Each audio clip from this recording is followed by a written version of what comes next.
কবরের ভেতর ঘুরছিল সেই সাপ। কবরের দেয়ালও কেঁপে উঠছিল, যেন সেখান থেকে বেরিয়ে আসছে আরও বিষধর প্রাণী। এই দৃশ্য দেখে আলেম সাহেবের চোখে পানি চলে আসে। তিনি উচ্চস্বরে আল্লাহর জিকির করতে শুরু করলেন।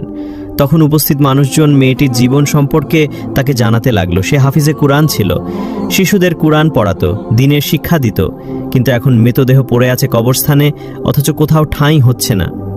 ঠিক তখনই আলেম সাহেব বললেন, এই মেয়েটিকে মসজিদে নিয়ে চলো। এই কথা শোনার পর লোকজনের মধ্যে ফিসফিসানি শুরু হয়। আসলে ব্যাপারটা কি?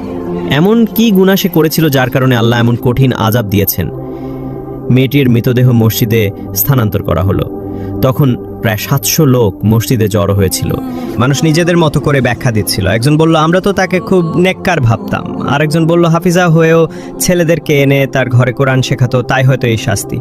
এ কথা শুনে অপর ব্যক্তি বলল, না না, সে তো অপ্রাপ্তবয়স্ক ছেলেদের শিক্ষা দিত, যাদের বয়স 6 থেকে 10, কিন্তু হয়তো সেখানেই ছিল গুনাহের কারণ। ঠিক তখনই আলেম